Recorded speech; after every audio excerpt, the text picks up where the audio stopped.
Nako, ito na mga kaidol. Nagsalita na po si President Bongbong Marcos mga kaidol, no? Oo.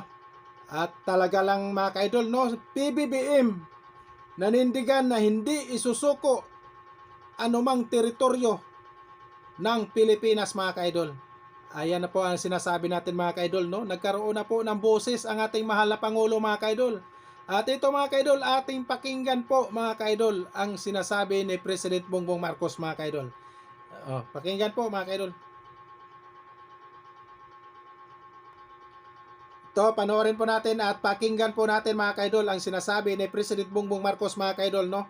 Ipinaglaban at hindi isusuko ang West Philippine Sea mga kaidol. Yan po ang sabi ni President Bongbong Marcos mga kaidol.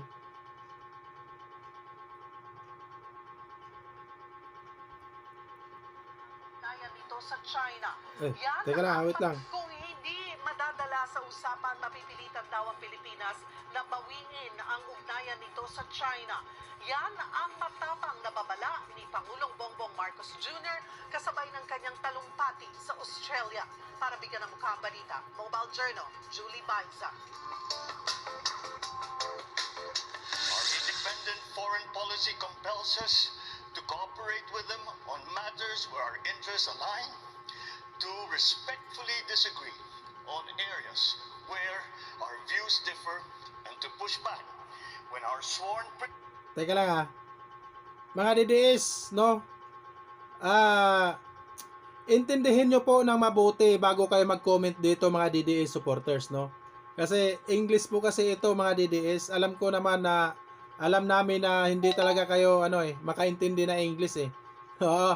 Kaya intindihin nyo po ng mabuti ang sinasabi ni President Bongbong Marcos mga kaidol, no? Mga DDS dyan, no? Principles such as our sovereignty, our sovereign rights, and our jurisdiction in the West Philippine Sea are questioned or ignored.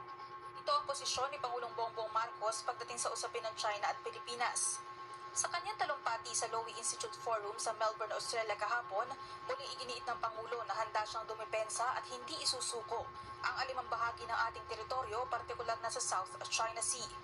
It is unfortunate that despite the clarity provided by international law, provocative, unilateral, and illegal actions continue to infringe upon our sovereignty, our sovereign rights, our jurisdictions.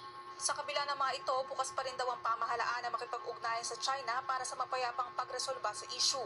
Sa sit-down interview, hindi na iwasang itanong kay PBBM ang kapansin-pansing mas matapang na paninindigan niya laban sa mga hakbang ng China kung ikukumpara sa nagdaang administrasyong Duterte. It wasn't a matter of policy choice. It is the duty that I took on when I came into office, and that's I continue to see it that way, and I think that every Filipino sees it that way, and they depend and they expect their leaders to fulfill that duty, to be true to their oath, to defend the Republic and its territory and its people. Kasunod niyan, humarap din si Pangulong Marcos sa Filipino community sa Melbourne. My presence in Australia will only be meaningful if I am given the opportunity to meet with you, to spend time with you, ating mga kababayan. Inilatag sa kanila ni PBBM ang agenda na humikayat pa ng investors mula sa Australia at palakasin ang pagtutulungan sa defense at security. Sa ngayon, higit 400,000 Pinoy ang naninirahan sa Australia.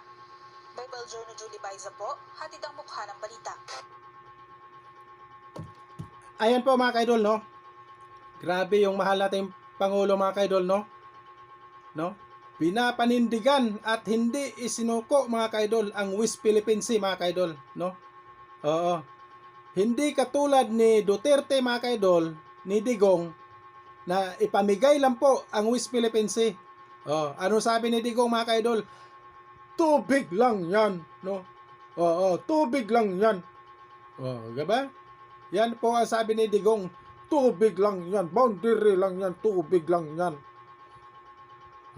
Maraming salamat sa inyo mga kaidol. Sa hindi pa tayo magtapos mga kaidol, isang like naman dyan for more updates video mga kaidol. Maraming salamat po and God bless po sa inyo mga kaidol.